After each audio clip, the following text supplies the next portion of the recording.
अस्सलाम वालेकुम नाज़रीन, ट्रांसमिशन में आपको खुशामदीद कहेंगे। मैं हूं आपके साथ सहरेश जुहेब।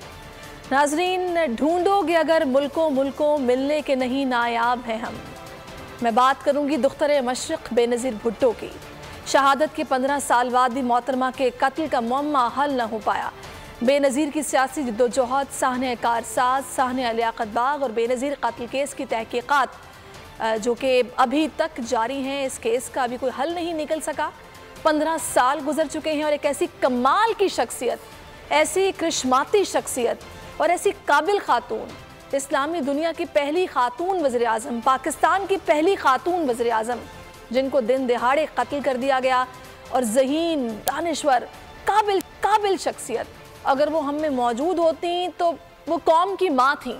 अपने बच्चों की उन्होंने तरबियत तो करनी ही थी, लेकिन इस कौम के बच्चों की भी वो माँ थी जो बेहतरीन फ़ैसले वो कर सकती थी।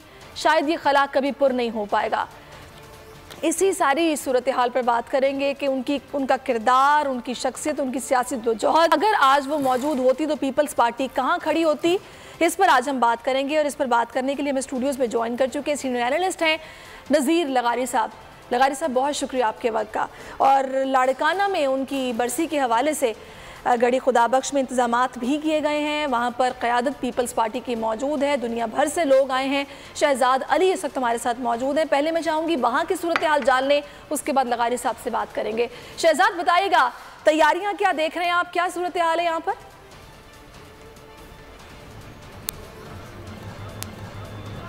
जी, दुख्तर मशरिक़ शहीद मोहतरमा बेनज़ीर भुट्टो की जो 15वीं बरसी है वो इंतहाई अकीदत और एहतराम से आज मनाई जा रही है। मरकज़ी तकरीब का इनेकाद पीपल्स पार्टी की जानिब से गढ़ी खुदाबख्श भुट्टो में किया गया है। सुबह से ही हम देख रहे हैं कि जियालों की मुल्क भर से आमद का सिलसिला जारी है और वक्तन फ़वक्तन जो है वो तादाद में बेपनाह इजाफा जो है वो होता जा रहा है और बड़े वालेहाना अंदाज में जियाले जो हैं वो नजराना अकीदत पेश कर रहे हैं अपने शहीद कायद को। यहाँ पे इंतजामात की अगर बात की जाए तो यहाँ पे मेडिकल कैंप्स लगाए गए हैं, यहाँ पे सिक्योरिटी के बड़े फुल प्रूफ इंतजामात हैं और उसके अलावा तमाम वॉक थ्रू गेट्स जो हैं वो कवर्ड हैं। उसके अलावा CCTV कवरेज जो है वो मुकम्मल यहाँ पे दी गई है और बहुत ही जो है वो बेहतरीन इंतज़ाम पीपल्स पार्टी इंतज़ामिया की जानिब से किया गया है। काफ़ी ऑर्गेनाइज्ड है। हमारे साथ इस वक्त मेडिकल सुपरिटेंडेंट लाड़काना भी मौजूद हैं जो कि खुद यहाँ पे तमाम ऑपरेशंस की निगरानी भी कर रहे हैं। उनसे बात करेंगे।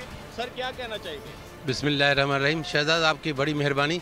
ये जो 15 बरसी शहीद मोहतरमा बेनज़ीर भुट्टो की, उसमें हमारे हेल्थ की वजह से हमारी इधर चांदका मेडिकल कॉलेज की हॉस्पिटल की बड़ी कैंप है, एक डिस्ट्रिक्ट हेल्थ ऑफिसर की कैंप है, DHO वालों की एक PPI शाह की कैंप है और उसमें हमारे जो कंसल्टेंट्स लेवल के डॉक्टर मौजूद हैं। उसमें हमारे पास हर तरह की फैसिलिटीज़ हैं। हमारे 1122 जो हैं ये इमरजेंसी रेस्क्यू एम्बुलेंस वो खड़ी हैं, हमारी अपनी गाड़ियाँ खड़ी हैं।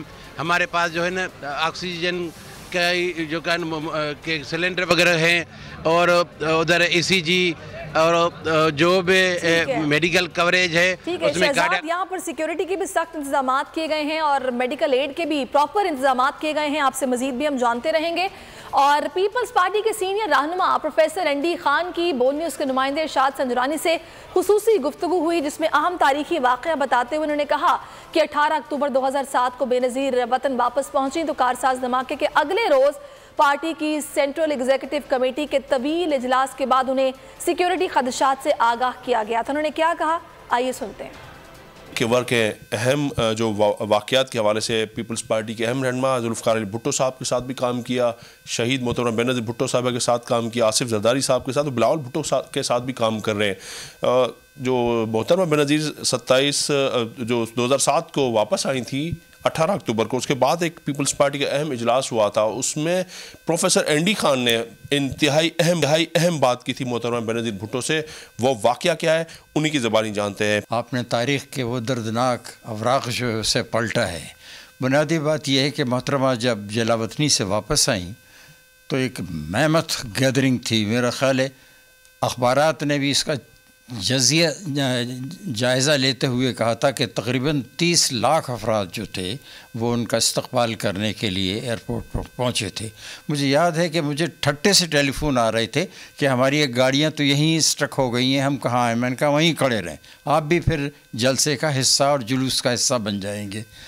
बहरहाल मोहतरमा ने next day people's executive committee और पार्टी के दीगर जो सीनियर लीडर्स थे उनका इजलास बुलाया। मेरा ख़्याल है 9 से 11 घंटे तक ये इजलास चला और हर एक को ये मौका दिया गया कि वो इज़हार ख़याल करें मुल्क की मौजूदा सूरत हाल पर मोहतरमा के हवाले से। तो मुझे याद है कि एक तवील अरसे के बाद ये इजलास हुआ था, वो तवील वक्त लगा इसमें। तो उसके बाद जब इजलास वाइंड अप हो गया तो मोहतरमा फिर अपनी रिहाइशगाह की तरफ चली गई। तो मैं उनके पीछे पीछे गया तेज़ी के साथ, क्योंकि बहुत तेज़ रफ्तार उनकी चाल थी, बहुत तेज़ी से चलती थी। तो मैं तेज़ी से उनके पीछे ताक़ुब करता हुआ गया। तो एकदम पलट के उन्होंने देखा तो पूछा, क्या हुआ खान साहब? मैंने कहा, मोहतरमा मेरी एक अर्ज़ है। तो आप थोड़ा सा उनके चेहरे पे तरद्दुद आया और उन्होंने कहा कि 9 घंटे तक आप लोगों को मैंने मौका दिया, आपने भी इज़हार ख़याल किया, फिर क्या बात कहना चाहते हैं आप? तो मैं तक दिल के अंदर एक दुख था। ख़बरें जो आ रही थीं और जो मुख्तलिफ़ ज़राए से हमारी मालूमात थी, वो सबसे बड़ा ख़तरा उनकी जान को था। तो मैंने कहा, मोहतरमा मेरी गुजारिश ये है कि आप बहुत बड़ी लीडर हैं, इसी हद तक आपकी जान को भी ख़तरा है और थोड़ी सी सिक्योरिटी में इजाफ़ा करें। तो थोड़ा सा उनके चेहरे पे तरद्दुद आया, सुर्ख हो गया चेहरा और दीवार के सहारे यूँ हाथ लगा के उन्होंने कहा, खान साहब मुझे मालूम है जो बात आप रिपीट कर रहे हैं, लेकिन जो रात कब्र में लिखी है वो कब्र में ही गुजरेगी। इंतहाई अहम वाक़या बता रहे हैं कि जैसे ही एग्ज़ाइल ख़त्म करके 2007 को वापस आए, इजलास में जो उन्होंने अहम बात नहीं की, उनकी जान को ख़तरा था, लेकिन बेनज़ीर भुट्टो के अहम अल्फाज ये थे कि जो रात कब्र में लिखी है वो कोई मिटा नहीं सकता, मैं आवाम की खातिर वापस आई हूँ। तो प्रोफेसर एंडी खान बोल न्यूज़ से खुसूसी गुफ्तगू। ठीक है इरशाद संजरानी, बहुत शुक्रिया, आपने बेंडी खान से गुफ्तगू की और उनका जो ज़ाविया है उन्होंने इज़हार ख़याल किया, उस हवाले से बताया। अगर आपको ये वीडियो पसंद आई है तो लाइक पर क्लिक कीजिए। मैं इमरान खान हूँ, आप बोल्ड न्यूज़ देख रहे हैं। सबसे बड़ा चैनल बोल, सबसे बड़े एंकर इमरान रियाज खान के प्रोग्राम इमरान खान बोल के साथ में रेटिंग के तमाम रिकॉर्ड तोड़ दिए। 56% नाज़रीन ने बोल न्यूज़ को देखा, सोशल मीडिया पर भी सबने ज्यादा देखा। सब्सक्राइब करें और बेल दबाएं ताकि कोई खबर रह न जाए।